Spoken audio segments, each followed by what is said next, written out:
Our next stop is Laos, which is the country that's right here. It kind of looks like a flower. If this is the stalk of the flower, then you have kind of the bloom here and the blossom. So there is Laos. And this is the only landlocked country in Southeast Asia. Of course, you can't have landlocked islands, right? So there's no landlocked countries down here. And then up in the mainland, everybody else has a coastline. So this is the only landlocked country. It's also the poorest country and the most isolated country in the region. And part of that is because it is landlocked. It also suffered a lot under French colonization. This is the first part of the former French colony that is called Indochina, or in French, it was called Indochine. And the fact that it's fairly rugged and isolated because of the large number of mountains throughout the country, that also is a reason that economic development has lagged behind. But on top of all of that reality is the fact that agriculture, development, growth, all of those things have been hampered by a large number of unexploded bombs and landmines from the Vietnam War.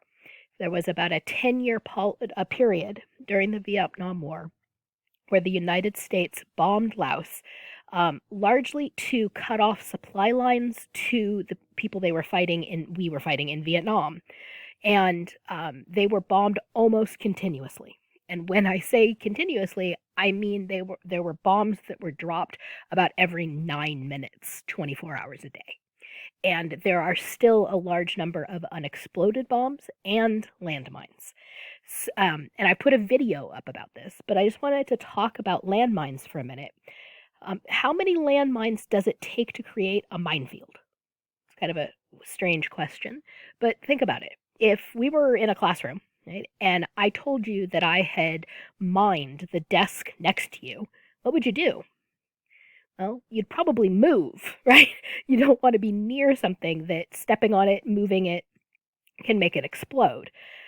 And landmines change people's behavior, whether or not they are actually there. You don't know whether or not I mined that desk, right? But me telling you that I had mined that desk, that changed your behavior. It made you want to move. It doesn't actually take any landmines, the actual mine, to create a minefield. It just takes someone saying, I've done it, to move people and to make people feel unsafe. So a landmine is an explosive device. They kind of look like a can of Sterno an awful lot of the time, or like a smushed can of soup. And they are placed just under the surface of the ground. And then if they're disturbed, especially if you step on them, they explode. And they are a particularly vicious weapon for civilians because the mines are placed in things like fields, along rivers, near water sources, roads between where the farms are and where the city is, where people would be able to sell things. Right? And that blocks people from commerce. It blocks people from getting to school. It blocks people from being able to farm. So this is a uniquely geographic weapon, and it tends to have a high civilian cost and a very high cost for children as well, because children are playing in a field or something, and they hit a landmine. And some of the most common wounds, the common effects, are the loss of limbs, like legs and hands. So these are a particularly vicious weapon. And the video talks a bit about efforts to remove the landmines. It's a very difficult thing to remove a landmine. It takes a very long time. It can take months to can not even do half of a football field. Right? It's very delicate work. So that's why we're talking about it in geography class, because they're a very spatial weapon, and they are a large problem in Laos, along with unexploded bombs.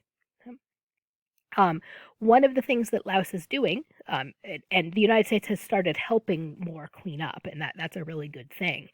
But one of the things that they're doing to try and work on development is tapping into tourism, which, as we've talked about, is such an important growing piece of the world economy. And one of the things that they're really focused on in Laos is ecotourism.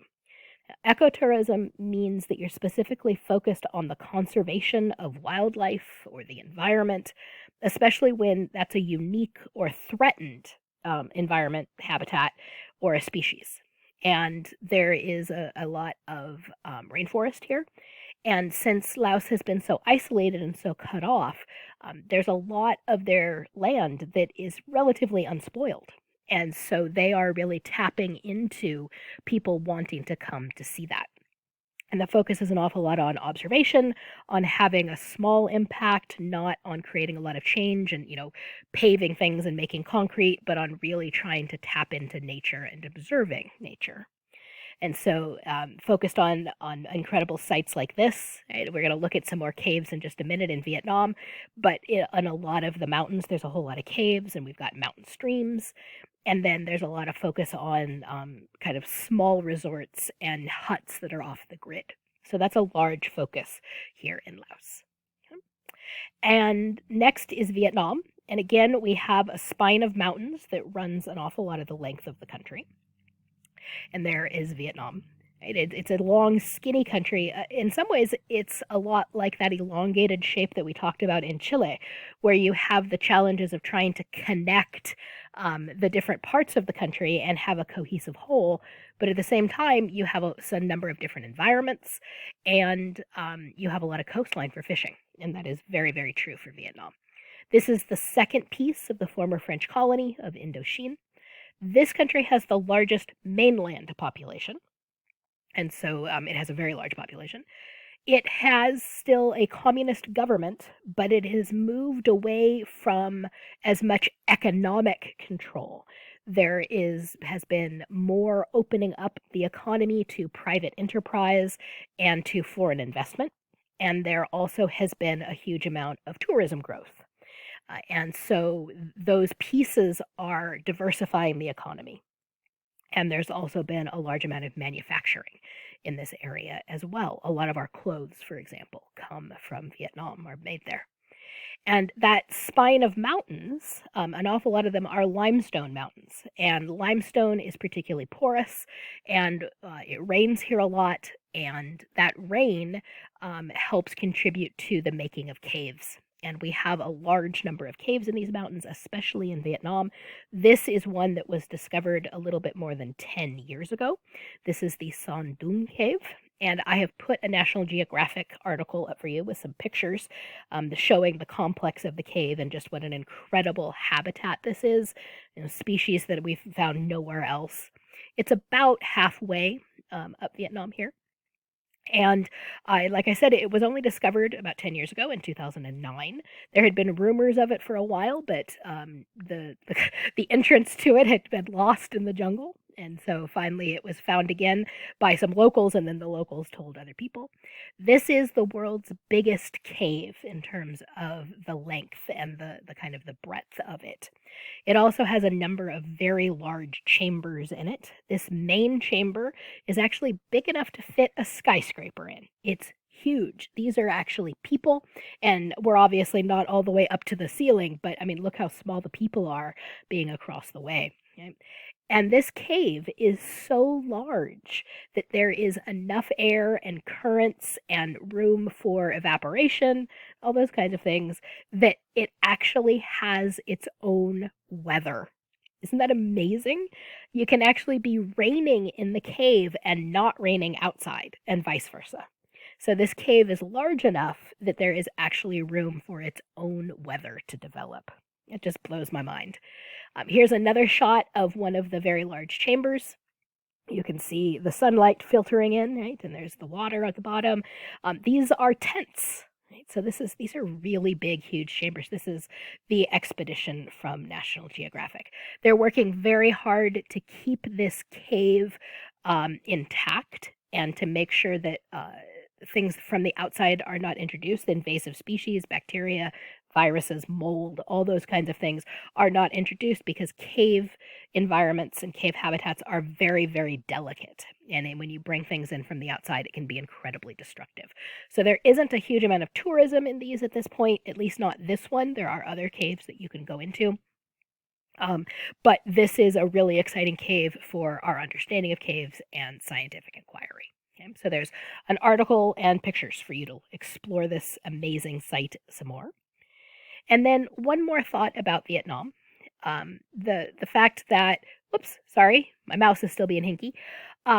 This is a country where communism has been in control for a long time. Right? The United States fought a war there to try and stop communist growth in the area.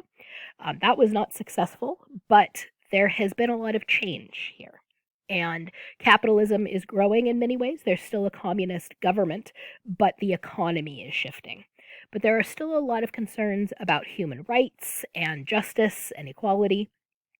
And because of the links of globalization and global connections that we have talked about, right, those economic ties and how that intersects with politics, a recent decision that the Trump administration made about trade and whether trade was going to be expanded between the United States and Vietnam, that actually was going to be pushing the Vietnamese government to expand workers' rights, to provide better working conditions, to require more safety regulations, and to like change and regulate the number of hours that people could work. And then when the United States withdrew from that trade agreement, the Vietnamese government no longer had the push or the reason to do that. And so there was actually a step back for human rights and democracy in Vietnam. So that is just another piece of our conversation of the way that politics and economics and globalization are all intertwined and combined, even when countries are half a world away. And so I have linked this article below for to help you continue to explore those ideas of the effects of globalization. All right, we'll see you in the next part.